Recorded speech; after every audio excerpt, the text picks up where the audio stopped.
వనపర్తి జిల్లా వాసి senior journalist Maddali Venkateswararao నిర్మించిన చదువుకోవాలి సినిమాకు తెలంగాణ ప్రభుత్వం గద్దర్ అవార్డును ప్రదానం చేయటంతో వనపర్తిలో ఆయనకు అఖిలపక్ష ఐక్య వేదిక ఆదివారం పాలిటెక్నిక్ కళాశాల మైదానంలో సన్మానం నిర్వహించింది. వనపర్తి జిల్లా కొత్తకోట మండలం కనిమెట్ట గ్రామానికి చెందిన మద్దాలి వెంకటేశ్వరరావు గ్రామీణ ప్రాంతాల్లో విద్య వ్యాప్తి కోసం సినిమా నిర్మించారు. ప్రతిష్టాత్మకమైన గద్దర్ అవార్డును శనివారం రాష్ట్ర ఉప ముఖ్యమంత్రి బట్టి విక్రమార్క మంత్రి కోమటిరెడ్డి వెంకటరెడ్డి చేతుల మీదుగా అవార్డు అందుకున్నారు. వనపర్తి జిల్లావాసికి తొలిసారి ఈ అవార్డు రావడం పట్ల పలువురు హర్షం వ్యక్తం చేశారు.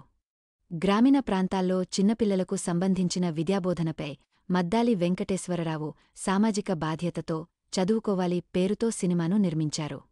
ఈ సినిమా ఆర్థికంగా విజయం సాధించదని తెలిసినప్పటికీ సామాజిక దృక్పథంతో వెంకటేశ్వరరావు ఈ సినిమాను నిర్మించారని పలువురు వివరించారు.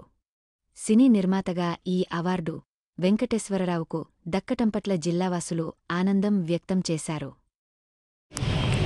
ఒక సామాజిక చిత్రానికి సంబంధించిన చలనచిత్ర దర్శకుడు నిర్మాత అయినటువంటి మద్దాలి వెంకటేశ్వరరావు గారు ఈరోజు వనపర్తికి రావడం చాలా ఆనందంగా ఉంది.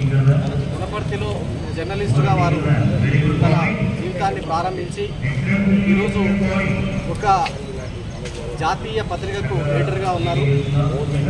దీనికి తోడు వారి అభిరుచి మేరకు సినిమా రంగంలో కూడా వారు ప్రవేశించి చదువుకోవాలి అన్న ఒక సినిమాను తీసి దానికి అంతర్జాతీయ గుర్తింపు తీసుకురావడంతో పాటు ఇటీవల గద్దర్ అవార్డులకు ఆ సినిమాను ఎంపిక చేయడం జరిగింది. ఈ సందర్భంగా వారిని నిన్ననే రాష్ట్ర ముఖ్యమంత్రి రేవంత్ రెడ్డి గారు అవార్డు ఇచ్చి సత్కరించడం జరిగింది. అయితే ఈ అవార్డు తీసుకున్న వెంటనే వారి సొంత గ్రామం అయినటువంటి కొత్తకోట మండలం కనిమెట్టకు చేరుకోవడం జరిగింది. మా జర్నలిస్టు కావడంతో పాటు మేమంతా కూడా వనపర్తికి రావాల్సిందిగా ఆహ్వానించడంతో వారు ఈరోజు ఇక్కడికి రావడం, ఈ యొక్క వనపర్తి ప్రజల మధ్య ఈ అవార్డును వారు ప్రదర్శించడం చాలా ఆనందంగా ఉంది. ఈ సందర్భంగా జర్నలిస్టుల తరఫున, అదేవిధంగా వనపర్తి పట్టణ ప్రజల తరఫున, వనపర్తి అఖిలపక్ష ఐక్యవేదిక తరఫున కూడా వారికి శుభాకాంక్షలు తెలియజేసుకుంటూ వారిని మా ఆహ్వానం మేరకు ఇక్కడికి ఇచ్చేసి ఈ యొక్క సత్కారాన్ని అనుకున్నందుకు ధన్యవాదాలు తెలియజేసుకుంటాం.